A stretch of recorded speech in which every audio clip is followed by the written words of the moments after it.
அந்த மனிதனுக்கு நீங்கள் உதவி செய்கிறீங்க. இப்போ அந்த மனிதனுக்கு எல்லா விதமான தன்னம்பிக்கை, சுயமரியாதை எல்லாமே இருக்குது. அப்போ நீங்கள் அவருடைய வேதனையை, அவருடைய அழுகையை நீங்கள் அதை வீடியோவாக எடுத்து போடுறப்ப அவருடைய தன்மானம் பாதிக்காது. அவருக்கு உதவி பண்ணுறீங்க, ஆனால் அவருக்குன்னு ஒரு தன்மானம் இருக்கும்ல. ஒரு காலத்தில் ஒரு ஓகன் வாழ்ந்தவராக இருப்பார், அவருக்குன்னு ஒரு குடும்பமாக இருக்கும். அப்போ உதவி வாங்கி தான் அவர் இருக்கிறாருங்கிற ஒரு நிலைமைக்கு நீங்கள் அவரை வந்து பிராண்ட் பண்ணுறீங்க.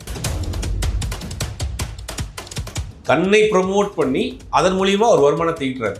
தன்னை ப்ரமோட் பண்றதுக்கு தன்னை வந்து ஒரு கொடைவள்ளலாக காமிக்கிறார். அதுக்கு பாதிக்கப்பட்ட மக்கள் இந்த மாதிரி உதவி வாங்கக்கூடிய நிலைமை இருக்க மக்களை பயன்படுத்திக்கிறார்.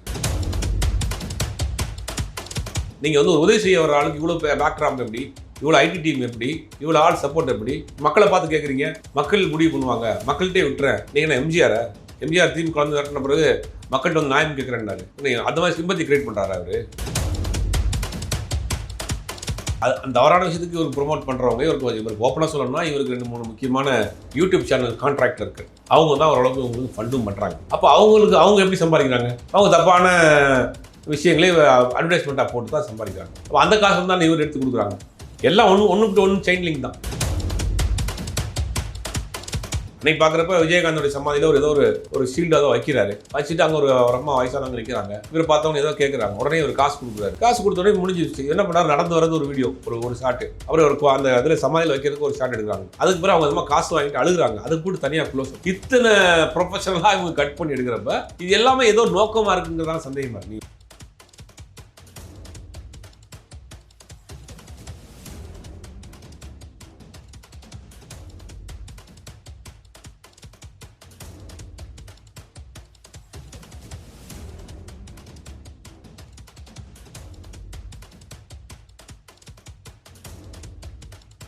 நீ ஆம்புலன்ஸ் கொடுத்தியா என்னங்கிறது ரெண்டாவது வச்சுட்டாங்க. அது ஆம்புலன்ஸே இல்லை, அது காயில கடந்த கையில இருந்த வண்டி எடுத்துட்டு வந்து நீ ஆம்புலன்ஸ் பெயிண்ட் அடிச்சு கொடுத்து அதை வீடியோ எடுத்து போட்டு அதை ஓட்டிக்கிட்டு இருக்கிற.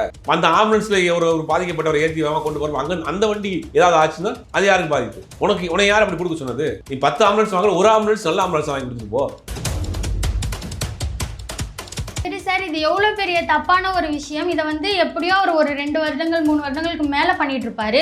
அப்போல்லாம் இது வந்து யாருமே பார்க்கலையா? இப்போதான் அது வந்திருக்கே. இதுக்கான காரணம் அவர் ஒரு பெரிய இமேஜுக்குள்ள இருந்தார்ல. KPI பாலா மாதிரி ஒரு மனிதன் கிடையாது. அவர் வந்து ஒரு பெரிய வள்ளல், குடை வள்ளல்.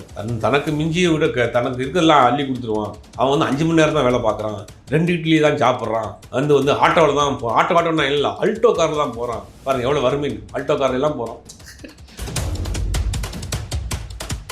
சினிமா சம்பந்தமான செய்திகளை சமரசமின்றி காண காந்தம் மீடியாவை சப்ஸ்கிரைப் செய்து ஆதரவு தாருங்கள். காந்தம் மீடியா வியூவர்ஸ்க்கு வணக்கம். நான் உங்கள் விஜய் ஆஸ்மின். இன்னைக்கு நம்மளோட கெஸ்ட் பத்திரிகையாளர் சுபேஷ் சார் அவர்கள் தான். வணக்கம் சார். வணக்கம். எப்படி சார் இருக்கீங்க? நல்லா. சார், இப்போ ரீசெண்டாக போயிட்டு இருக்கிற பேச்சு என்னன்னா, யார் இந்த KPI பாலா, சர்வதேச கூலிப்படையா பாலா அப்படின்றது ஒரு பக்கம் போயிட்டு இருந்துச்சு. அதுக்கு விளக்கம் கொடுக்குற மாதிரி பாலா ஒரு வீடியோ போட்டிருந்தாரு. சரி, அப்பயாச்சும் அது முடியும்னு பார்த்தா திரும்பியும் அதே யூடியூப் சேனல்ல இருந்து அவரை விமர்சனம் பண்ணவங்களே திரும்பியும் வந்து ஆதாரங்களை கொண்டு வந்து வச்சிருக்காங்க. எப்படி சார் பார்க்குறீங்க? இல்லை, KPI பாலாவை பொறுத்த வரைக்கும் நிறைய உதவிகள் செய்கிறாரு.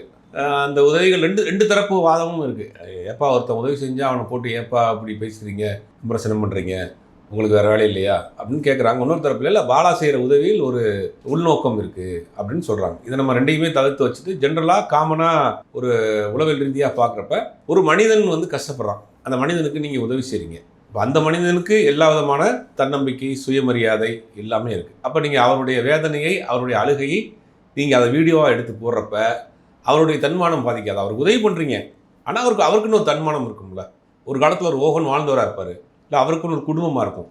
அப்போ உதவி வாங்கி தான் அவர் இருக்கிறாருங்கிற ஒரு நிலைமைக்கு நீங்கள் அவரை வந்து பிராண்ட் பண்ணுறீங்க. அவரை நீங்கள் வந்து பிரபலியப்படுத்துறீங்க. அவரை வந்து நீங்கள் வெளி மக்களுக்கு காட்டுறீங்க, இவர் வந்து உதவி பெறக்கூடிய நிலைமையில் இருக்கிறாரு. அதனால தமிழில் ரொம்ப அழகான ஒரு பழமொழி இருக்குது, இடக்கை கொடுப்பது வலக்கைக்கு தெரியக்கூடாது அப்படிங்க. ஒரு கை கொடுப்பதுக்கு இன்னொரு கை தெரியக்கூடாதுன்னு.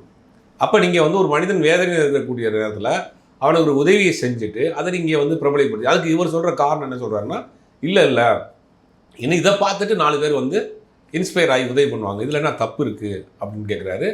எந்த ஒரு உள்நோக்கத்தோடும், எந்த ஒரு என்ன சொல்கிறது, ஒரு வருமானத்தோடும் ஒரு விஷயம் செய்கிறப்ப அது பிஸ்னஸ் ஆகிடும். உதாரணம் என்ன சொல்கிறேன், எனக்கு யூடியூப் சேனல் கூட கிடையாதுங்க, நான் எப்படிங்க நான் வந்து இதில் வந்து போட்டு சம்பாதிக்க போகிறேன் அப்படின்னு பாலா ஒரு விளக்கம் சொல்கிறார். இப்போ அவர் நான் இன்ஸ்டாவில் மட்டும்தான் போகிறேன்றார். இப்போ இன்ஸ்டா கலாச்சாரத்தை எப்படின்னா, ஏதாவது ஒரு விஷயத்தை நம்ம புதுசாக செஞ்சால் தான் இன்ஸ்டாவில் நம்ம பிரபலியம் ஆக முடியும். மரத்து மேலே ஏறிந்து குதிக்கிறது, பைக் மேலே ஏறிந்து ஓட்டுறது, தண்ணிக்குள்ளேயே நின்றுட்டு கத்துறது, ஏதாவது ஒன்று பண்ணால் நீங்கள் வந்து ஒரு பிரபலியம் வைரல் ஆகிட்டிங்கன்னா உங்களுக்கு ஈவெண்ட் கிடைக்கும், ப்ரொமோஷன் கிடைக்கும். நீங்கள் அதுலேருந்து உங்களுக்கு வருமானம், இன்ஸ்டாவிலேருந்து உங்களுக்கு வருமானம் வராது, இன்ஸ்டா பிரபலமானால் அதுலேருந்து வருமானம் வரும். அப்போ பாலா என்ன செய்கிறார், பாலா கொடுக்கக்கூடிய உதவிகள்லாம் வீடியோ எடுத்து இன்ஸ்டாவில் போடுறப்ப அவருக்கு வியூவர்ஸ் கூடுறாங்க, ஃபாலோவர்ஸ் கூடுறாங்க. ஃபாலோவர்ஸ் கூடுறப்போ பாலா வந்து அங்கே வந்து ஒரு பெரிய ஆளாகிறாரு. அப்போ பாலாவுடைய ப்ரொமோஷனுக்கு ஆள் வர்றாங்க. அப்போ இது பிஸ்னஸாக இல்லையா? சுற்றி பார்த்தோம்னா இது வந்து ஒரு பிஸ்னஸில் வந்து முடியுது. தன்னை ப்ரொமோட் பண்ணி அதன் மூலியமாக ஒரு வருமானத்தை ஈட்டுறாரு பாலா. தன்னை ப்ரொமோட் பண்ணுறதுக்கு தன்னை வந்து ஒரு கொடைவள்ளலாக காமிக்கிறார். அதுக்கு பாதிக்கப்பட்ட மக்கள், இந்த மாதிரி உதவி வாங்கக்கூடிய நிலைமை இருக்க மக்களை பயன்படுத்திக்கிறார். இது அப்படியே சுற்றி வளைச்சு பார்த்தோம்னா ரொம்ப ஒரு ஷார்ப்பான ஒரு புள்ளியில் வந்து நிற்கும். அப்போ இன்ஸ்டாவில் வீடியோ போடுறதுனால இவர் பிரபலியமாகறாரு. இன்ஸ்டா காசு கொடுக்காது, இன்ஸ்டாவில் வீடியோ போடுறது இவர் பிரபலியமாகறாரு. அதை வச்சு அந்த இன்ஸ்டாவிலேயே என்ன பண்ணுறாருன்னா நிறைய ப்ராடக்டை வந்து ப்ரொமோஷன் பண்ணுறாரு. அதுக்கு ஒரு அமௌண்ட் கொடுக்குறாங்க. அப்போ இதெல்லாம் வந்து இந்த மாதிரியான வேலை செய்கிறாரு. ரெண்டாவது அவர் கொடுக்கக்கூடிய உதவிகளில் நிறையா குற்றச்சாட்டுகள் இருக்குது அப்படிங்கிறாங்க. நேற்று கூட அவங்க சில ஆதாரங்களாக வச்சுருக்கிறாங்க. அவர் கொடுத்த ஆம்புலன்ஸ் எல்லாமே ஸ்கிராப்பில் காயிலாங்கடையில் இருந்தக்கூடிய வண்டியை எடுத்து வந்து ஆம்புலன்ஸ் சொல்லி பெயிண்ட் அடித்து அதுக்கு வேக வேகமாக எஃப்சி வாங்கி போட்டு கொடுத்துருக்குறாரு. அது அந்த ஆம்புலன்ஸுங்கிறது உயிர் பாதுகாப்பு சம்மந்தப்பட்ட ஒரு விஷயம், அதுவே பாதுகாப்பு இல்லாத நிலைமையில் இருக்குது. இந்த மாதிரி அவர் ஏன் செய்யணும் அப்படிங்கிறாங்க. அப்போ ஒரு விளம்பரத்துக்காக விளம்பர வெறியில் செய்கிறாரா, தன்னை வந்து ஒரு சமுதாயத்தில் ஒரு பெரிய ஆளாக காமிச்சிக்கிற மாதிரி பண்ணுறாரான்னு தெரியல. ரெண்டாவது அதோட முடிச்சிடலாம். இப்போ அவர் என்ன பண்ணுறாருன்னா, அவர் கேட்குறாரு, இந்த மாதிரி நான் வந்து தினக்கூலி இல்லை, அதில் சர்வதேச கைக்கூலி இல்லைப்பா, நான் தினக்கூலிங்கிறாரு. சரி, தினக்கூலியாக இருக்கிறவருக்கு எப்படி இவ்வளோ பணம் வந்துச்சுன்னு எல்லாரும் கேட்குறாங்க. அது ஒரு கேள்வி. அப்புறம் அதோடு நீங்கள் விட்டுடலாம். அதற்கு பிறகு உங்களுக்கு சம்மந்தப்பட்ட ஆட்கள் எல்லாத்தையும் நீங்கள் போய் வீடியோ போட சொல்கிறீங்க, கமெண்ட் இப்போ இந்த வீடியோலேயுமே கீழே அந்த கமெண்ட் போடுவாங்க, அசிங்கமாக கமெண்ட் போட சொல்கிறீங்க, ஃபோன் பண்ணி மிரட்டப்பட சொல்கிறீங்க. இதெல்லாம் ஏன் பண்ணுறீங்க? நீங்கள் வந்து ஒரு உதவி செய்ய வர ஆளுக்கு இவ்வளோ பேக்ராப் எப்படி, இவ்வளோ ஐடி டீம் எப்படி, இவ்வளோ ஆள் சப்போர்ட் எப்படி, மக்களை பார்த்து கேட்குறீங்க. மக்கள் முடிவு பண்ணுவாங்க, மக்கள்கிட்டே விட்டுறேன். நீங்கள் என்ன எம்ஜிஆர் திமுக கலந்து கட்டின பிறகு மக்கள்கிட்ட வந்து நியாயம் கேட்குறேன்னாரு. நீங்கள் அந்த மாதிரி சிம்பத்தி கிரியேட் பண்ணுறாரு அவர். உங்கள் மேலே ஒரு அலிகேஷன் இருக்குன்னா அதுக்கு நீங்கள் விளக்கம் சொல்லிட்டு போங்க, மக்கள்கிட்டே விட்டுறேன் அப்படின்னா நீங்கள் மக்கள் கொண்டாடக்கூடிய தலைவரை. அப்போ ஒரு ப்ரொமோஷனுக்காக, தன்னை ப்ரொமோட் பண்ணிக்கிறதுக்காக இந்த பாதிக்கப்பட்ட மக்கள், அப்பாவி மக்களுடைய அந்த வறுமையை பயன்படுத்தி அதை வீடியோ எடுத்து அதுக்கு செஞ்சு அதை போட்டு தன்னை உருவாக்கிறார். இது என்ன மாதிரியான ஒரு மனநிலை இது? இதைத்தான் கேட்கும். நீங்கள் குறைந்தபட்சம் அவருடைய முகத்தை, நீங்கள் ஆம்புலன்ஸ் கொடுக்குறப்ப நம்பரை மறைக்கிறீங்க, வண்டி கொடுக்குறப்ப நம்பர் மறைக்கிறப்ப, ஏன் அவங்க வாங்குறவங்களுடைய முகத்தை மறைக்கிறதுல அவங்களுக்கு என்ன இருப்பது? அவங்களுக்குன்னு ஒரு தன்மானம் இருக்கும்ல, அவங்களுக்கு ஒரு சுயமரியாதை இருக்கும்ல. இதெல்லாம் தான் கேள்வி. இதெல்லாம் தான் அவங்க எக்ஸ்போஸ் பண்ணுறாங்க. நிறையா ஆதாரங்கள் எடுத்து வைக்கிறாங்க. அவங்க கொடுக்கக்கூடிய இதில் வந்து நிறையா முறைகேடுகள் இருக்குது அப்படிங்கிறாங்க. அது மாறி குற்றச்சாட்டுகளை சொல்லிட்டு இருக்காங்க. எது எப்படியோ உதவி செய்கிறது வந்து பிரபலியப்படுத்துறதே ஓரளவுக்கு எனக்கு தெரிஞ்சால் ஒரு தவறான விஷயம்தான். அன்றைக்கி விஜயகாந்த் பண்ணார், விஜயகாந்த் ரோல் பண்ணுறாரு. விஜயகாந்த் ஃபோட்டோ எடுத்து போடலையே, விஜயகாந்த் வீடியோ எடுத்து போடலையே. எவ்வளோ 10-15 வருஷம் விஜயகாந்த் பண்ணிட்டு இருந்தார். விஜயகாந்தனுடைய மறைவுக்கு பிறகு தான் அவரால் பயன்பெற்றவர்கள் பேசினாங்க. விஜயகாந்த் பேசலையே. சூர்யா பண்ணிகிட்டு இருக்கார். கடந்த 15 வருஷமாக சூர்யா வந்து அகரம் ஃபவுண்டேஷன் ஒரு நிறுவனத்தை வச்சு ஒரு கல்வி உதவி பண்ணுறாங்க. கல்வி உதவிங்கிறது ஒரு குடும்பத்தில் ஒருத்தர் கல்வியாளராக உருவாக்கி அவரை வந்து படிக்க வச்சு முன்னேறிட்டோம்னா அந்த குடும்பத்தை சார்ந்தவர்கள் அத்தனை பேருமே நல்லா இருப்பாங்க. இலங்கையிலேருந்து வந்த ஒரு முகாம் வந்த ஒரு பெண் வந்து அவங்க வந்து இது படிக்கணும்னு ஆசைப்பட்றாங்க, லா படிக்கணும்னு ஆசைப்பட்றாங்க. ஆனால் அவங்களுக்கு வந்து என்ன பார்த்துச்சுன்னா, அவங்க வெளிநாட்டுக்கு சேர்ந்தவங்க, அவங்க வந்து இந்தியன் சிட்டிசன் கிடையாதுங்கிறதுனால அவங்களுக்கு அட்மிஷன் மறுக்கப்படுது. அப்புறம் அகரம் ஃபவுண்டேஷனுக்கு போகுது. அகரமோடைய முன்னெடுப்பில் அவங்க சில பெர்மிஷன்ஸ்லாம் வாங்கி, ஸ்பெஷல் பெர்மிஷன்லாம் கவர்மெண்ட்டில் வாங்கி அவங்களே லா படிக்க வச்சு அட்வொகேட் ஆகி இன்றைக்கி அட்வொகேட்டாக இந்தியாவில் ப்ராக்டிஸ் பண்ணிகிட்டு இருக்காங்க. எத்தனையோ 60க்கு மேற்பட்ட டாக்டர்ஸ், இன்ஜினியர்ஸ், சாஃப்ட்வேர் இன்ஜினியர்ஸ், அட்வொகேட்ஸ்னு ஒரு பெரும் டீமை வந்து படிக்க வைக்கிறாங்க. அதுக்கு சூரிய என்ன சொல்கிறாருன்னா, என்னுடைய ஒரு படத்தினுடைய சம்பளத்தில் ஒரு பகுதியை, 3ல் ஒரு பகுதியை நான் அகரமுக்கு ஒதுக்கிறேன். அது இல்லாமல் பல யூனிவர்சிட்டிஸ் வந்து எங்களுக்கு ஹெல்ப் பண்ணுறாங்க, ஃப்ரீ சீட்ஸ் கொடுக்குறாங்க, கன்செஷனில் சீட்ஸ் கொடுக்குறாங்க. அதெல்லாம் வச்சு ரன் பண்ணிகிட்ருக்கேன். 15 வருஷமாக ஒரு பெரிய கல்வியில் ஒரு வேலையை புரட்சியை பண்ணிகிட்ருக்காரு. பல பேர் அவர்கிட்ட படித்து நீங்கள் வெளிநாடுகளில் இருக்காங்க. இதெல்லாம் கூட சமீபத்தில் தான் தெரிய ஆரம்பிச்சு. 15 வருஷமாக சூர்யா பண்ணிகிட்ருக்காரு. இப்போ தான் அது வந்து வெளியில் தெரிய ஆரம்பிச்சு. இது வந்து இந்த உதவிங்கிறத வந்து இது வந்து நிலையான தர்மம்பாங்க. கல்விக்கு செய்கிறது வந்து நிலையான தர்மம். அது வந்து ஒரு பூமியில் ஒரு விதையை போடுற மாதிரி. அது வந்து இப்போ ஒரு ரோட்டில் உட்காந்துருக்கவங்களுக்கு 10 ரூபா கொடுக்குறேன், அதை வீடியோ எடுத்து போடுறேன். ஒருத்தவங்க அழுதுகிட்டு இருக்கிறாங்க, அவங்களுக்கு சைக்கிள் வாங்கி கொடுக்குறேன். இது வந்து எந்த மாதிரியான தாக்கத்தை அவர்களுக்கு ஏற்படுத்தும்? அன்னைக்கு மட்டும். ரெண்டாவது, ஒரு ஆஸ்பத்திரி கட்டுறேன், கால் கிரவுண்ட் வாங்கியிருக்கேன், இன்னொரு கால் கிரவுண்ட் அவர் வச்சுருக்காரு, ஹாஸ்பிட்டல் இருக்குது, சரி ஆஸ்பத்திரி கட்டிடுறீங்க, ஏதோ வாங்கி போட்டு கட்டிடுறீங்க. ஹாஸ்பிட்டல் ரன் பண்ணுறதுக்கு மாதம் எப்படி பணம் வரும்? ஒரு மாதத்துக்கு ஒரு ஆஸ்பத்திரி ரன் பண்ணுறதுக்கு டாக்டருக்கு சம்பளம் கொடுக்கணும், வெளியில் ஒரு டாக்டர் 1 லட்ச ரூபா வாங்கினாருன்னா இங்கே 50,000 ரூபா ஒரு சேவை அடிப்படையில் வர்றாரு. ஒரு நர்ஸு போடுறீங்க, அவங்க ஒரு 15,000 ரூபா, current bill, first aid, medicine எல்லாம் சேர்த்து 1 லட்ச ரூபா வந்துடும். இந்த 1 லட்ச ரூபா உங்களுக்கு மாதம் மாதம் எப்படி செலவு பண்ணுவீங்க? அப்போ நான் ஆஸ்பத்திரி கட்டிட்டேன்னு ஒரு போர்டை வச்சு ஒரு வீடியோ எடுத்து அதை வந்து ப்ரொமோஷன் பண்ணிவிட்டு ஒரு 3 மாதம் கழிச்சு ஹாஸ்பிட்டலில் க்ளோஸ் பண்ணிங்கன்னா எப்படி ரன் பண்ண முடியும்? சார் நீங்கள் சொல்கிறது சரி சார். இப்போ அவர் ப்ரொமோட் பண்ணுறாரு, ஒரு வீடியோக்காக இன்ஃப்ளூயன்ஸை க்ரியேட் பண்ணுறாருன்னு சொல்கிறது வேற. அதை தாண்டி அவருக்கு பின்னாடி சர்வதேச லெவலில் யாரோ இருக்காங்க. அவங்க வந்து 100 பேரை அழிச்சிட்டு தான் இவருக்கு வந்து இந்த மாதிரிலாம் நல்லது பண்ணுறதுலேருந்து எடுத்துக்கிறாங்கன்ற மாதிரி குற்றச்சாட்டு தானே அவர் மேலே வந்திருக்கு. இல்லை, இவர் தவறான விஷயத்துக்குலாம் ப்ரொமோஷன் பண்ணுறாரு. அந்த தவறான விஷயத்துக்கு இவருக்கு ப்ரொமோட் பண்ணுறவங்க இவருக்கு ஓப்பனாக சொல்லணும்னா இவருக்கு 2-3 முக்கியமான யூடியூப் சேனல் கான்ட்ராக்டில் இருக்குது. அவங்க தான் ஓரளவுக்கு உங்களுக்கு ஃபண்டும் பண்ணுறாங்க ஓரளவுக்கு. அப்போ அவங்க எப்படி சம்பாதிக்கிறாங்க? அவங்க தப்பான விஷயங்களே அட்வர்டைஸ்மெண்ட்டாக போட்டு தான் சம்பாதிக்கிறாங்க. அப்போ அந்த காசு தான் இவர் எடுத்து கொடுக்குறாங்க. எல்லாம் ஒன்றுக்கிட்ட ஒன்று செயின் லிங்க் தான். இப்போ அப்படி பார்க்குறப்ப ஏதோ ஒரு உதவிங்கிறது எந்த நோக்கமும் இல்லாமல் செய்யணும். ரோட்டில் போயிட்டு இருக்கோமா, ஒருத்தர் பசியாக இருக்கிறாரா, சாப்பாடு வாங்கி கொடுத்து போயிடணும். அவருக்கு நமக்கு யாரே தெரியாது. அவர் எங்கேயோ இருப்பார், நம்ம எங்கேயோ போயிட்டே இருப்போம். அதுதான் உதவி. நம்ம கண்ணுக்கு தெரியாத ஒரு நபருக்கு போகிற இடங்களில் உதவி செஞ்சுட்டே போயிட்டு இருந்தோம்னா அதுதான் ஒரு நல்ல உதவியாக இருக்கும். நான் உடனே அவரை வந்து நான் சாப்பாடு வாங்கி கொடுக்குறத ஒரு வீடியோ எடுத்து, அவர் சாப்பிட்றப்ப ஃபோட்டோ எடுத்து, சாப்பிட்டு முடிச்சோன்னே ஒரு கண்ணீர் வர்றப்ப க்ளோஸ்அப் எடுத்து அதை நான் வந்து போட்டோம்னா இது என்ன மனநிலை? அடுத்தவருடைய வறுமையை நீங்கள் வந்து வீடியோ எடுத்து அதை போடுறது என்ன மனநிலை? அன்னைக்கு பார்க்குறப்ப விஜயகாந்தோடைய சமாதியில் ஏதோ ஒரு ஷீல்டு அதை வைக்கிறாரு. வச்சுட்டு அங்கே ஒரு அம்மா வயசானவங்க நிற்கிறாங்க. இவரை பார்த்தவங்க ஏதோ கேட்குறாங்க. உடனே இவர் காசு கொடுக்குறாரு. காசு கொடுத்த உடனே முடிஞ்சிருச்சு. என்ன பண்ணார்? நடந்து வரது ஒரு வீடியோ, ஒரு ஷாட்டு. அப்புறம் ஒரு அந்த இதில் சமாதியில் வைக்கிறதுக்கு ஒரு ஷாட் எடுக்கிறாங்க. அதுக்கு பிறகு அவங்க அம்மா காசு வாங்கிட்டு அழுகுறாங்க. அதை போட்டு தனியாக க்ளோஸ்அப். இத்தனை ப்ரொஃபஷனலாக இவங்க கட் பண்ணி எடுக்கிறப்ப இது எல்லாமே ஏதோ நோக்கமாக இருக்குங்கிறதான சந்தேகமாக இருக்குது. நீங்கள் உதவி செய்யுங்க, உதவி செஞ்சால் அதுக்கு உண்டான நன்மைகள் உங்களுக்கு வந்துடும், மாற்றுக்கிறது கிடையாது. ஆனால் அதை எதுக்கு எடுத்து இவ்வளோ விளம்பரப்படுத்துறீங்க? ஒன்றுன்னு கமெண்ட் கேட்குறாங்க கீழே வந்து, நீங்களும் செய்ய மாட்டீங்க, செய்கிறவங்களே விட மாட்டீங்க, செய்கிறவங்களே விட மாட்டீங்கன்னு இல்லை, இது உள்நோக்கத்தோடு செய்கிறாருங்க தான் குற்றச்சாட்டு. எத்தனையோ பேர், எவ்வளோ பேர் மறைமுகமாக செஞ்சுக்கிட்டு இருக்காங்க. எத்தனையோ கம்பெனியில் பண்ணுறாங்க, தனியார் நிறுவனங்கள் பண்ணுறாங்க, தனி நபர்கள் பண்ணுறாங்க, எத்தனையோ பேர் பண்ணிகிட்டு இருக்காங்க. அவர்களெலாம் தம்பட்டை அடிச்சுக்கலையே. ஏன் நீங்கள் இவர் தம்பட்டை அடிக்கிறது தானே ஒரு எல்லை மீறி போகிறப்ப தானே அவர்கிட்ட கேள்வி வருது. விஜயகாந்த் பண்ணார்னா விஜயகாந்த் ஒவ்வொரு ஞாயிற்றுக்கிழமையும் அவருடைய ரசிகர்களை சந்திப்பார். அவங்க வருவாங்க, தமிழ்நாட்டிலேருந்து எல்லா ஊர்லேருந்து வருவாங்க. ஞாயிற்றுக்கிழமை சென்னையில் இருந்தால் சந்திப்பார். அவங்க எல்லாருக்கும் சாப்பாடு போடுவார். அந்த ஏரியாவே ஜெகஜோதியாக நிற்கும். 4 மணி நேரம் 5 மணி நேரம் அவங்களோட ஃபோட்டோ எடுத்துக்குவார், பேசிட்டு அனுப்பிச்சி விட்ருவார். அப்போ அவர் சாப்பாடு போட்டாருங்கிறத ஃபோட்டோ எடுத்து வீடியோ எடுத்து போட முடியும்? போட்டாரா? எத்தனையோ பேருக்கு உதவி செஞ்சிருக்காரு. அந்த உதவியெல்லாம் வந்து அவர் வெளியே சொல்லி காமிச்சாரா? சூர்யா செய்கிறார் சொல்லி சூர்யாவிட்ட இந்த விமர்சனம் வரலையே, விஜயகாந்த் அந்த விமர்சனம் வரலையே. ஏன் மட்டும் வருது? அவங்களுக்கு இவரை விட அதிகமாக அவங்க செஞ்சுருக்காங்க, நல்ல விஷயத்துக்கு செஞ்சுருக்கிறாங்க. ஒரு பெரிய மாற்றத்தை உருவாக்க வேண்டிய கல்விக்கு ஒரு பெரிய புரட்சியை சூர்யா செஞ்சுருக்கு. அவரால் தம்பட்டை அடிச்சுக்கலையே. இப்போ தானே அவர் அந்த ரொம்ப 15 வருஷம் கழிச்சு தானே இப்போ அந்த ஃபங்க்ஷன் நடத்துனாங்க. 15ஆவது வருஷம் அந்த நிகழ்ச்சியை இப்போ தான் நடத்துகிறாங்க. அப்போ அதில் படித்தவர்கள் எத்தனை பேர் பயன்பட்டுருக்குறாங்க, எத்தனை நாடுகளில் இருக்கிறாங்க, எவ்வளோ பெரிய விஷயம். நீ வந்து இப்போ பசிக்கிறவங்களுக்கு சாப்பாடு வாங்கி கொடுத்து ஒரு வீடியோ எடுத்து போடுற, யாராவது கையில் காசு கட்ட 1000 ரூபா கொடுத்து வீடியோ வாங்கி போடுற, ஆம்புலன்ஸ் சொல்லிவிட்டு ஒரு காயிலங்களில் ஒரு வண்டியை வாங்கிட்டு ஸ்காப் பண்ணி வாங்கி பெயிண்ட் அடித்து ஆம்புலன்ஸ் சொல்லி கொடுத்து அதை வீடியோ எடுத்து போடுற. இப்போ நீ செஞ்ச உதவிகளும் தரம் இல்லாமல் இருக்குது. அந்த உதவிகளையும் நீ வந்து ப்ரமோட் பண்ணுற. இப்படி எல்லாம் சேர்ந்தோன்னா அவங்களுக்கு சந்தேகம் வருது. இப்போ 10 படம் ரிலீஸ் ஆச்சு, சின்ன சின்ன படங்கள். பாலாங்கிற ஒரு இமேஜை ஆல்ரெடி படம் வர்றதுக்கு முன்னாடி நீ கிரியேட் பண்ணிட்ட. அதனால தான் அந்த படம் வந்து வெளியே தெரிய ஆரம்பிச்சு ஓடிச்சு. அப்போ அது வந்து எதுக்கு பயன்படுச்சு உனக்கு? தன்னை ப்ரொமோட் பண்ணிக்கிறதுக்கு இந்த வேலைகள்லாம் ஒன்றும் கிடையாது. சிம்பிள் லாஜிக் என்ன? இன்ஸ்டாகிராமில் இருக்கக்கூடிய ஆட்கள் வந்து ஏதாவது புதுசாக செஞ்சோம்னா நான் பிரபலியம் ஆகலாம். அப்போ இவர் எடுத்த ஐடியா வந்து இந்த மாதிரியான உதவி செய்கிறான்னு சொல்லி ஆரம்பிச்சிருக்காரு, அவ்வளோதான். ஆனால் இதுக்கு முன்னாடியே அவர் ஓரளவுக்கு பிரபலமாக தானே சார் இருந்தார். இதுக்கு காரணம் ஏதாச்சும் அரசியல் அந்த மாதிரி ஏதாச்சும்? எனக்கு தெரிஞ்ச அந்த மாதிரியான காரணங்கள் இல்லை, விளம்பர மோகம் தான், விளம்பர பைத்தியம் தான். அதெல்லாம் இந்த விளம்பர பைத்தியங்கள் ஒரு கும்பல் இருக்கும், ஒவ்வொரு மாதிரி ஒன்று பண்ணணும். பார்த்தீங்கன்னா எங்கள் ஊருக்கு வாங்க முதல்ல அவர் இன்றைக்கி பயங்கர ஃபேமஸ் ஆகிட்டார்.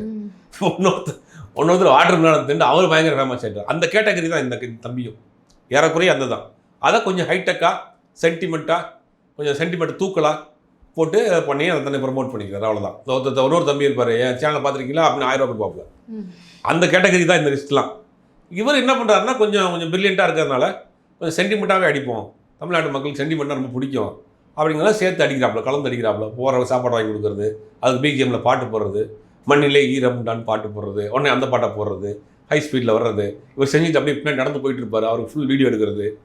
இது எல்லாமே வந்து இந்த இந்த இந்த வாட்டர் மிலானு, எங்கள் ஊருக்கு வாங்க, இந்த டெய்லர் அக்கா, இந்த மாதிரி கேட்டகரியில் உள்ள ஆள் தான் இந்த நம்ம தம்பி. இப்போ இது எல்லாமே வெறும் ஒரு இன்ஃப்ளூயன்ஸ்க்காக தான். அது தாண்டி 100% நீங்கள் நான் சொன்ன பிறகு திட்டு வாங்கி கீழே கம்மலில் திட்டப்பெறும். நீங்கள் யோசிச்சு பார்த்தீங்கன்னா கரெக்டாக தான் வந்து முடியும். நீங்கள் எங்கே வந்து முடியுது? தன்னை ப்ரொமோட் பண்ணிக்கிறதுக்காக இந்த வேலையெல்லாம் செய்கிறாப்புல. அப்படி பண்ணிட்டு போகிறான்டா, அவங்க காசு தானே அப்படி பண்ணுறான், நீங்கள் ஏன்டா கேட்குறீங்க அப்படின்னு கேட்பாங்க. அதில் ஒரு தன்மானம் இருக்குது, வாங்குறவர்களுடைய தன்மானம் இருக்குது. வாங்குறவர்களை நீ ஒரு பகடைக்காயாய் பயன்படுத்துகிற, உன்னோட உதவி கேட்க வந்தவர்களை நீங்கள் வந்து பயன்படுத்திக்கிற, அதான் குற்றச்சாட்டு. நீ செஞ்சுட்டு போ. அவர்களை நீ வந்து அவங்களுடைய வறுமையை நீ வந்து பயன்படுத்திக்கிறீல்ல, அவங்களுடைய ஏழ்மையை நீ பயன்படுத்திக்கிறீல்ல, அதான் குற்றச்சாட்டு. அப்படி பண்ணாலும் காசு எங்கேருந்து வருதுன்றது ஒரு கேள்வியாக இருக்குல்ல சார்? இல்லை, காசு எங்கேருந்து வருதுங்கிறத நீங்கள் வந்து இதுதான் அவர் தான் விளக்கம் சொல்லு. இது வரைக்கும் அவரும் சொல்லவே இல்லை. நான் 10 ஆம்புலன்ஸ் கொடுத்துருக்கேன்றாரு, அது கொடுத்துருக்கேன், எங்கேருந்து வரேன்னு தெரியல. ஈவெண்ட் பண்ணுறாரு, வெளிநாடுகளுக்கு போகிறாரு, இதை குறைந்தபட்சம் ஒரு வருமானம் வந்திருக்கும். வேறு யாரும் அவர் என்ன சொல்கிறாரு, எனக்கு யாரும் ஸ்பான்சர் கொடுக்கல, வெளியில் எனக்கு யாரும் ₹1 கூட வாங்கலன்னு சொல்கிறாரு. ஆனால் கண்டிப்பாக வெளியுறவுடைய உதவி இல்லாமல் பண்ண முடியாது இவ்வளோ பெரிய உதவிகள்லாம். அப்போ அதெல்லாம் அவர் தான் சொல்லணும், நான் இங்கே வாங்கியிருக்கேன் அப்படின்னு. அவங்க அதை வந்து அவரோட அக்கௌண்ட்டை செக் பண்ணி பார்த்தா தான் தெரியும். நம்ம தெரியாமல் சொல்ல முடியாதுல்ல சார். இதை தாண்டி கேபிஏ பாலா அவர்கள் நிறைய விஷயத்த சொல்லியிருந்தாரு. இப்போ அந்த ஹாஸ்பிட்டல் கட்டுறதுக்கான காரணம் கவர்மெண்ட் ஹாஸ்பிட்டல் வந்து சரியாக பண்ண மாட்டாங்க அப்படின்ற ஒரு கருத்தாக இருக்கட்டும். ஆம்புலன்ஸில் வந்து ஒரு சின்ன டி தானே, இது மாறினா என்ன இருக்குது, அதுக்கு போய் நான் இவ்வளோ பண்ணுறீங்கன்னு சொன்னதா. இப்படி சின்ன சின்ன விஷயங்களும் அவர் சொல்கிறது பெரிய விஷயமா தான் இருக்குது. இல்லை, அவர் சொன்னது சின்ன டீன்னா அது ஆம்புலன்ஸே இல்லைங்கிறதான் இப்போ நேற்று வச்சுருக்காங்க. அது ஸ்கிராப்பில் கடந்த, காயிலாங்கடையில் கடந்த ஒரு யூசர் துறவாக இருந்தால் மக்கி போன ஒரு வண்டி எடுத்துகிட்டு வந்து அதை பெயிண்ட் அடித்து ஆம்புலன்ஸுன்னு மாற்றி நீ கொடுத்துருக்குற. அதுவே ஏமாற்ற வேலையா இல்லையா? ஆம்புலன்ஸுங்கிறது உயிர் காக்கக்கூடிய ஒரு விஷயம், அவசர உயிர் காக்கக்கூடிய விஷயம். அதில் ஆம்புலன்ஸு, அதில் ஆக்சிஜன் இருக்கணும், அதில் ஃபுல் செட்டப் இருக்கணும், வண்டி கண்டிஷனாக இருக்கணும். இந்த வண்டி ஆக்சிடென்ட்டாக என்ன பண்ணுவேன்? போகிற இடத்துல ஒருத்தர் ஆம்புலன்ஸில் தூக்கிட்டு போகிறீங்க, வண்டி ரோட்டில் போச்சு என்ன பண்ணுவீங்க? இந்த வண்டி ரொம்ப கண்டிஷனாக இருக்கணும். ஆம்புலன்ஸாக இருக்கிறதுக்கு சில ரூல்ஸ் அண்ட் ரெகுலேஷன் இருக்குது ஆர்டிஓவில். இந்த வண்டி ரொம்ப கண்டிஷனாக இருக்கணும், ஆம்புலன்ஸ் போட்ட டிரைவர் வந்து ஆக்டிவாக இருக்கணும், அவங்க ரொம்ப இதாக இருக்கணும் அப்படிங்கிற நிறைய ரூல்ஸ் இருக்குது. எதுவுமே இல்லாமல் காயிலாங்கடையில் கிடந்த ஒரு வண்டியை வாங்கி வந்து பெயிண்ட் அடித்து ஆம்புலன்ஸ்னு சொல்லி போட்டு அதுக்கு வந்து எஃப்சி கிடையாது, ஆர்சி புக்கு கிடையாது, அதுக்கு வேகமாக போய் இன்னொரு ஆர்சி புக்கை வாங்கி இந்த இதுக்கு இந்த இது உனக்கு எதுன்னு தேவையா? இப்போ விளம்பரம் போகும் தானே உனக்கு இது. ஆம்புலன்ஸாக ப்ராப்பரான ஆம்புலன்ஸை வாங்கி எத்தனையோ பேர் கொடுத்துட்டு இருக்காங்க. ஆம்புலன்ஸ் வந்து இன்றைக்கி ப்ரைவேட்டு ஆர்கனைசேஷன், என்ஜிஓஸ் வந்து நிறையா பேர் ஆம்புலன்ஸ் அனுப்பிச்சிருக்காங்க. இந்த தமிழ்நாடு முஸ்லீம் முன்னேற்ற கழகம்னு ஒரு அமைப்பு இருக்குது. அவங்க கிட்டத்தட்ட 10-15 வருஷமாக வந்து ஆம்புலன்ஸ் சர்வீஸ் பண்ணிகிட்டு இருக்காங்க. 100க்கு மேற்பட்ட ஆம்புலன்ஸ் சர்வீஸ் போயிட்டு இருக்கு. ரொம்ப அவங்க வந்து குறைவான ஒரு கட்டணம் வாங்கிக்கிறாங்க. குறைவான கட்டணம் வாங்கினா அவங்களும் ஓட்டட்டும் இல்லையா? அதனால் குறைவான கட்டணம் வாங்கிட்டு தமிழ்நாடு முழுக்க அவங்க பண்ணிட்டு இருக்கிறாங்க. அவங்க அந்த மாதிரியான செயல் பண்ணுறாங்க. அவங்க உதவிகள் செய்கிறாங்க. தமிழ்நாடு தௌஹீத் ஜமாத் மாதிரியான அமைப்புகள் அவங்கெல்லாம் நிறையா உதவிகள் பண்ணுறாங்க. அவங்களாம் என்ன பண்ணுவாங்கன்னா மூஞ்சியை கொடுக்குறவங்களுக்கு, உதவிகள் கொடுக்குறவங்களுக்கு மூஞ்சியை இது பண்ணிடுவாங்க, கிராப் பண்ணி தான் எரேஸ் பண்ணி தான் கொடுப்பாங்க. அந்த மாதிரி நிறையா கொடுத்துட்ருக்காங்க. சில வந்து இந்த என்ஜிஓஸ் நிறையா பேர் பண்ணுறாங்க, தனியார் அமைப்புகள் பண்ணுறாங்க, சில வந்து காலேஜஸ் பண்ணுறாங்க. காலேஜஸ் நிறைய ஆம்புலன்ஸு, மெடிக்கல் காலேஜ் ஆம்புலன்ஸ் வச்சுருக்காங்க. அதான் நிறையா பண்ணுறாங்க ஃபுல் எக்யூப்மெண்ட்ஸோட. இது ஆம்புலன்ஸே இல்லைன்றாங்களே, அதுவே பொய்யா இருக்கு. நீ ஆம்புலன்ஸ் கொடுத்தியா என்னங்கிறது ரெண்டாக வச்சுட்டாங்க. அது ஆம்புலன்ஸே இல்லை, அது காயில கடந்த கையில் இருந்த வண்டி எடுத்துகிட்டு வந்து நீ ஆம்புலன்ஸுக்கு பெயிண்ட் அடித்து கொடுத்து அதை வீடியோ எடுத்து போட்டு அதை ஓட்டிக்கிட்டு இருக்கிற. அந்த ஆம்புலன்ஸில் ஒரு பாதிக்கப்பட்டவரை ஏற்றி கொண்டு போகிறோம், அங்கே அந்த வண்டி ஏதாவது ஆச்சுன்னா அது யாருக்கு பாதிப்பு? உன்னை யார் அப்படி கொடுக்க சொன்னது? நீ 10 ஆம்புலன்ஸ் வாங்கல, ஒரு ஆம்புலன்ஸ் நல்ல ஆம்புலன்ஸ் வாங்கி கொடுத்துட்டு போ. சரி சார், இது எவ்வளோ பெரிய தப்பான ஒரு விஷயம். இதை வந்து எப்படியோ ஒரு 2 வருடங்கள் 3 வருடங்களுக்கு மேலே பண்ணிட்டு இருப்பாரு. அப்போல்லாம் இது வந்து யாருமே பார்க்கலையா? இப்போதான் அது வந்திருக்கே. இதுக்கான காரணம் அவர் ஒரு பெரிய இமேஜுக்குள்ளே இருந்தார்ல. பாலா, கேபிஏ பாலா மாதிரி ஒரு மனிதன் கிடையாது. அவர் வந்து ஒரு பெரிய வள்ளல், குடை வள்ளல். தனக்கு மிஞ்சியை விட தனக்கு இருக்கிறதெல்லாம் அள்ளி கொடுத்துருவான். அவன் வந்து 5 மணி நேரம் தான் வேலை பார்க்குறான், 2 இட்லி தான் சாப்பிட்றான், வந்து ஆட்டோவில் தான் ஆட்டோன்னா இல்லை, அல்டோ காரில் தான் போகிறான். பாருங்கள் எவ்வளோ வறுமைன்னு. அல்டோ கார்லாம் போகிறோம், அல்டோ காரில் தான் போகிறான், 2 இட்லி தான் சாப்பிட்றான், 5 மணி நேரம் தான் தூங்குறான். யார் இதாக கேட்டாங்களா தமிழ்நாட்டு மக்கள்? ஏப்பா நீ 5 மணி நேரம் தான் தூங்கணும், 2 இட்லி தான் சாப்பிட்ணும் யாராவது சொன்னாங்களா? உனக்கு எவ்வளோ சாப்பிட முடியுமோ சாப்பிடு. நீ எந்த காரில் போனால் நீ 10 மணி நேரம் வேலை 8 மணி நேரம் வேலை அது உன்னுடைய. அதையெல்லாம் வந்து ஒருத்தருக்கு வந்து குவாலிஃபிகேஷனாக காட்டக்கூடாது. 5 மணி நேரம் தான் வேலை பார்க்குறாரு, எவ்வளோ கஷ்டப்படுறாரு தெரியுமா? யார் சொன்னால் உங்களுக்கு? நீங்கள் சாதாரண இதே நீங்கள் 8 மணி நேரம் வேலை வேறு ஒரு தொழிலில் இருந்தீங்கன்னா உங்களுக்கு இவ்வளோ காசு வந்திருக்குமா, இவ்வளோ ப்ராப்ளம் வந்திருக்குமா, பாலாங்கிற நபர் தெரிஞ்சிருக்குமா? அப்போ இந்த இண்டஸ்ட்ரிக்குள்ளே வந்த பிறகு உனக்கு வெளிச்சம் கிடைக்குது, பேரு புகழ் கிடைக்குது, நீங்கள் தமிழ்நாடு முழுக்க ஒரு பேசு பொருளாகுது. அதெல்லாம் எதிர்பார்த்தானே வர்றீங்க. அப்போ அதெல்லாம் வந்து இருக்கிறப்ப கஷ்டப்பட்டு தானே ஆகணும். இதெல்லாம் வந்து ஒரு குவாலிஃபிகேஷன் அவங்க சொல்கிறாங்க. யாரும் வந்து அவருடைய உழைப்பை நம்ம குறைத்து மதிப்பிடலை. இது வந்து அவருடைய ஆசைப்படுத்த அந்த வேலையை செய்கிறாரு. இப்போ அவர் யாராவது 5 மணி நேரம் வேலை பார்க்கணும் கட்டாயப்படுத்துகிறாங்களா? 2 இட்லி சாப்பிடணும்னு யாராவது கட்டாயப்படுத்துறாங்களா? 2 இட்லிலாம் சாப்பிட்றேன் அப்படிங்கிறாங்க. யார் வேணான்னு சொன்னா அவர் 3 இட்லி சாப்பிட்டா அவர் போலீஸ் பிடிச்சி போயிருமா? இதெல்லாம் ஒரு குவாலிஃபிகேஷன் தான். நேற்று பார்த்தீங்கன்னா அவருக்கு விமர்சனத்துக்கு ஒரு குரூப் வரிசை கட்டி வந்துருக்காங்க. ஒருத்தர்லாம் பேசுகிறார், அப்படி பண்ணையார் மாதிரியே பேசுகிறார். அவர் என்னைக்கு வாங்க போகிறாருன்னு தெரியல. நீ உட்காந்துக்கிட்டு எல்லாத்தையும் வந்து அப்படியே அப்படி பார்த்தீங்கன்னா பாலா பற்றி உனக்கு என்ன தெரியும், பாலா பற்றி அவனுக்கு என்ன தெரியும், இவங்களாம் என்ன தெரியும், என்ன பார்த்துருக்கானுங்க, என் கூட எவ்வளோ நாள் ட்ராவல் பண்ணிருக்கான்னு தெரியுமா அப்படின்னு இவர் இன்னொருத்தர் அங்கேருந்து ஒருத்தர் வீடியோ, அவன் தம்பியை பற்றி பேசிட்டு அவங்களுக்கு எப்படிடா மனசாட்சி வருது அப்படின்னு அங்கே ஒருத்தர் வீடியோ. இவங்க எல்லாம் பார்த்தா ஒரே கும்பல் தான், எல்லாமே ஒரே கும்பல், ஃப்ரெண்ட்ஸ் சர்க்கிள் சப்போர்ட் பண்ணுறாங்க. ஆனால் அதை வந்து இவங்க வந்து ஒரு எல்லை மீறி போகிறாங்க. ஒரு யூடியூபர்ஸ்க்குலாம் ஃபோன் பண்ணி மிரட்டி இருக்கிறாங்க, கொலை மிரட்டல் எடுத்துருக்காங்க. கமெண்ட்டில் வந்து கீழே வந்து ரொம்ப கேவலமாக கமெண்ட்ஸ்லாம் போடுறாங்க. இதெல்லாம் யாரான்னு பார்த்தா இவங்க எல்லாம் ஐடிவிங்க. பாலாவுக்கு பின்னாடி ஒரு ஐடிவிங், நான் பகிரங்கமாக சொல்கிறேன், பாலாவுக்கு பின்னாடி ஒரு ஐடிவிங் இருந்து நீ உன் மேலே ஒரு இவ்வளோ விமர்சனம் வந்த பிறகு இவ்வளோ கூட்டத்தை நீ சேர்த்துருக்கிய, அப்போ ஏதாவது நோக்கம் இல்லாமல் இருக்குமா? இவ்வளோ பேர் ஆளை இறக்கிருக்கிய உள்ள, அப்போ என்ன நோக்கம் அது? இவ்வளோ பேரை இறக்கி விட்டு எல்லாரையும் அசிங்கமாக கமெண்ட் போட விடுற, ஃபோன் பண்ண விடுற, எல்லாத்தையும் பேச விடுற, அப்படின்னா உன்னோட நாலேஜ் இல்லாமல் நடக்குமா? சரி, நீங்கள் அவங்க வைக்கிற குற்றச்சாட்டில் நீ பதில் சொல்லியிருக்கிய அது வரைக்கும்? அந்த ஆம்புலன்ஸாக இல்லையா அதை சொல்லு, இல்லை அது ஆம்புலன்ஸ் எங்கே வாங்கணும்னு சொல்லு, உனக்கு எப்படி பணம் வருதுன்னு சொல்லு, இதுக்கு ஏதாவது பதில் சொல்லியிருக்கியா? எனக்கு இங்கே எங்கேருந்து பணம் வருது, நான் சம்பாதிக்கிறேன், என்னுடைய உழைப்பு, எல்லாரும் தான் உழைக்கிறோம், உழைக்காமல் யாரும் காசே வராது, உழைக்காமல் காசு வச்சா தப்பான காசு அது. ஒருத்தர் உடல் உழைப்பு செய்கிறாரு, ஒருத்தர் மூளையை உழைச்சி சம்பாதிப்பார். ஐடி கம்பெனியில் எவ்வளோ பார்க்குறாருன்னா அவர் உழைக்காமல் சம்பளம் வருதா? பார்த்தா ஏசி ரூமில் உட்காந்துருக்காங்க, லக்ஸரியாக இருக்கிறாங்க, அவங்களுடைய உழைப்பு, அவங்க மென்டலி அவங்களுடைய உழைப்பு. ஒருத்தர் மூட தூக்குறாருன்னா அவருடைய உடல் உழைப்பு. அவர் எல்லாருமே உழைச்சி தான் சம்பாதிக்கிறாங்க. அந்த உழைச்சி சம்பாதிக்கிற காசை நீங்கள் எப்படி எந்த வகையில் செய்கிறீங்க? தானம் தர்மம் நீங்கள் எதுக்கு செய்கிறீங்க? ஒரு மன திருப்திக்கு, ஆத்மார்த்தமான ஒரு சந்தோஷத்துக்காக நம்மளுடைய நன்மைகளை சேர்த்து வைக்கணுங்கிறது தர்மம் செய்கிறீங்க. அது உங்களுக்கும் அது பயன்பெற்றவர்களுக்கு உள்ள விஷயம். அதையே நீங்கள் பப்ளிசிட்டி பண்ணுறீங்கிறதான் கேள்வி. அது பப்ளிசிட்டி பண்ணால் நான் அடுத்தவங்க 4 பேர் கொடுப்பாங்க, சரி அடுத்தவங்க கொடுத்தாலும் பரவாயில்ல, இதோடு சேர்த்து அவங்களையே இழுக்கிறீங்க, அவங்களையே பப்ளிசிட்டி பண்ணுறீங்க. உங்களோட பயன்படுகிறவங்கள, வறுமையில் இருப்பவர்களை, ஏற்கனவே வறுமையில் இருக்கிறாங்க, அவன் வாங்கக்கூடிய நிலைமையில் இருக்கிறான், அவனை வீடியோ எடுத்து போட்டு அசிங்கப்படுத்துகிற, இதெல்லாம் கேள்வி இருக்குல்ல. அப்போ கடைசி எங்கே வந்து நிற்கிற நீ? கடைசியில் பார்த்தா இன்ஃப்ளூயன்சர் ஆகிற நிற்கிறதுக்காக இந்த வேலையெல்லாம் பண்ணுற. வாட்டர் பிளானை வச்சு வந்து வீடியோ போடுறான், அவனுக்கு தண்ணிக்குள்ளே இறங்கி வீடியோ போடுறான், இன்னொருத்த வந்து பாட்டு பாடி வீடியோ போடுறான், டான்ஸ் ஆடி, நீ வந்து உதவி பண்ணி வீடியோ போடுற, அவ்வளோதான். இது வேறு வித்தியாசமே கிடையாது. தன்னை ப்ரொமோட் பண்ணிக்கிறதுக்காக இந்த வேலையெல்லாம் அவசரமாக செஞ்சு, தப்பான வேலையில் செஞ்சு, தப்பான வண்டி இல்லாத ஒரு ஆம்புலன்ஸை வாங்கி கொடுத்து, அதுக்கு நம்பர் பிளேட்டை மாற்றி, ஆர்டிஓட்ட பேசி, அது சம்பத்தியை கிரியேட் பண்ணி முகத்திலே வெளியே வந்த பிறகு ஐடிவிங்க ஆளை விட்டியாது. மேலும் தப்பு பண்ணுறீங்க தம்பி பாலா, மேலும் தப்பு பண்ணுறீங்க.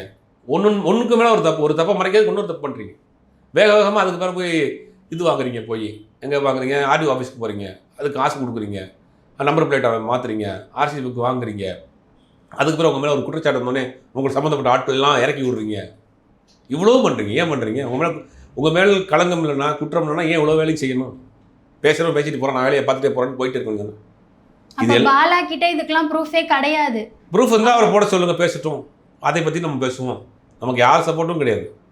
பாலா மேல் நான் நேர்மையாக இருந்தால், பாலா ஒரு நேர்மையான நபராக இருந்தார்னா, ஆதாரத்தை பூரா எடுத்து போட்டார்னா பாலாவுக்கு சப்போர்ட் நம்ம பேசுவோம். ஏப்பா அவர் தம்பியை இப்படி போட்டு பேசுகிறீங்க அப்படி பேசுவோம். எப்படி உனக்கு வருமானம் வந்துச்சு, எவ்வளோ வருமானம் வந்துச்சுன்னு நீங்கள் பேங்க் ஸ்டேட்மெண்ட்டை தூக்கி போடுங்க. அவங்க சொல்கிற குற்றச்சாட்டுக்கு இந்த வண்டி வந்து ஆர்சி புக்கு இப்போ தான் வாங்கினது, அது காயலங்கடத்தில் கிடந்த வண்டி கிடையாது, ஒரிஜினலாக ஆம்புலன்ஸ் தான் அப்படிங்கிற ப்ரூஃப்லாம் எடுத்து போட்டுட்டோம். அப்போ நம்ம அதை வந்து ஏப்பா அப்படி அப்பாடமாக ஒரு தம்பி மேலே பழியை போடுறீங்கன்னு நம்ம பேசுவோம். சரி சார், இப்போ அவர் பண்ணுறதெல்லாம் தப்புன்ற பட்சத்தில் அடுத்து என்ன நடக்கும்? அடுத்து வந்து இப்போ ஆம்புலன்ஸ் வந்து ப்ராப்பரான லைசன்ஸ் வாங்கணும். கவர்மெண்ட்டில் ஆம்புலன்ஸாக பயன்படுத்துவதற்கு லைசன்ஸ் வாங்கணும். அந்த வண்டியை வந்து எஃப்சி செக் பண்ணுவாங்க, ஆர்டிஓ செக் பண்ணி அந்த வண்டி கண்டிஷனாக இருக்கான்னு பார்க்கணும். இதெல்லாம் வாங்கியிருக்காரான்னு பார்க்கணும். இதெல்லாம் ப்ராப்பராக ஒரு பெர்மிஷன் வாங்கி தான் ஆம்புலன்ஸாக பயன்படுத்துகிறாங்களா அப்படின்னு பார்க்கணும். அப்புறம் சட்ட ரீதியாக ஆம்புலன்ஸாக தப்பாக பயன்படுத்தினாங்கன்னா அரசாங்கம் நடவடிக்கை எடுக்கும். கேபி பாலாவை பற்றி நிறைய விஷயங்களை பகிர்ந்ததுக்கு நன்றி.